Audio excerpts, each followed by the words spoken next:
আজ বানাবো কাতলা গন্ধরাজ। 4 পিস কাতলা মাছের গাদার পিস নিয়ে নিয়েছি। মাছের পিসগুলো পরিষ্কার করে ধুয়ে জল ঝরিয়ে নিয়েছি।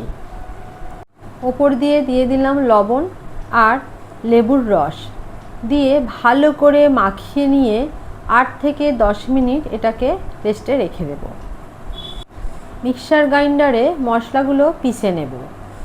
নিয়েছি 8 থেকে 10 পিস কাজু বাদাম আর 2 চামচ পরিমাণ সাদা তিল দিয়ে 1 মিনিটের মতো শুকনো অবস্থায় মশলাটা ঘুরিয়ে নেব।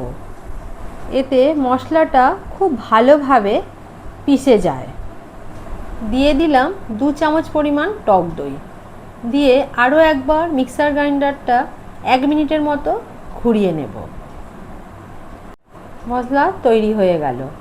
এইবার একটা বাটিতে মশলাটা ঢেলে নিলাম। এই কাজু টক দইয়ের পেস্টটার মধ্যে দিয়ে দেব 1 চামচ পরিমাণ জিরে গুঁড়ো আর 1 চামচ পরিমাণ মরিচ গুঁড়ো দিয়ে ভালো করে মিশিয়ে নিয়ে এটাকে কিছুক্ষণ রেখে দেব। গ্যাসে কড়াই বসিয়ে দিলাম। দিয়ে দিলাম পরিমাণ মতো সরিষার তেল দিয়ে তেল ভালো করে গরম করে নিয়ে তার মধ্যে একটা একটা করে মাছ ছেড়ে দিলাম।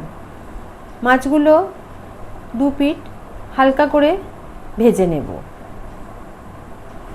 একটা পিঠ ভাজা হয়ে গেছে, মাছগুলো উল্টিয়ে দেব দিয়ে আরও একটা পিঠ ভেজে নেব। মাছগুলো 2 পিঠই ভাজা হয়ে গেছে, এইবার তুলে নেব।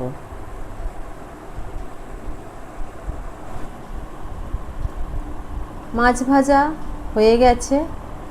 মাছ ভাজার ওই তেলের মধ্যেই দিয়ে দেব গোটা গরম মশলা আর শুকনো লঙ্কা, একটু ভাজা ভাজা করে নেব। গোটা গরম মশলার গন্ধ বেরিয়ে গেছে। দিয়ে দিলাম 1/2 চা চামচ আদা বাটা দিয়ে হালকা করে একটু নাড়াচাড়া করে নিয়ে কাজু বাদাম আর টক দইয়ের যে পেস্টটা বানিয়ে রেখেছিলাম ওটা তেলের মধ্যে দিয়ে দিলাম। দিয়ে গ্যাসটাকে একদম লোয়ে দিয়ে হালকা করে একটু নাড়াচাড়া করে নেব। মশলাটা 2 থেকে 3 মিনিট হালকা ভেজে নেওয়ার পরে দিয়ে দেব পরিমাণ মতো জল। এটা যে যেমন ঝোল খাবে সেরকম জলটা দেবে।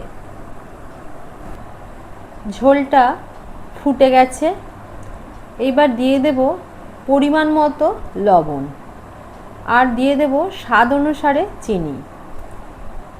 যেহেতু এই রান্নাটায় লেবুর ব্যবহার বেশি তাই চিনি দিলে এর ব্যালেন্সটা ঠিক হবে। ঝোলের মধ্যে ঢেলে দিলাম ভাজা মাছগুলো আর দিয়ে দিলাম কয়েকটা চেরা কাঁচা লঙ্কা। ঝোল ফুটে গেছে, গ্যাসটা অফ করে দিলাম। মাছের মধ্যে দিয়ে দেব একটা গন্ধরাজ লেবুর জেস্ট,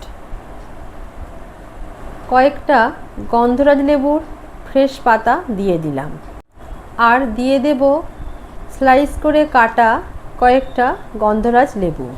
এইভাবে রান্না করলে গন্ধরাজ কাতলা স্বাদে ও গন্ধে হয় অতুলনীয়। রেসিপিটা ভালো লাগলে বন্ধুরা লাইক অ্যান্ড সাবস্ক্রাইব করবেন। ধন্যবাদ।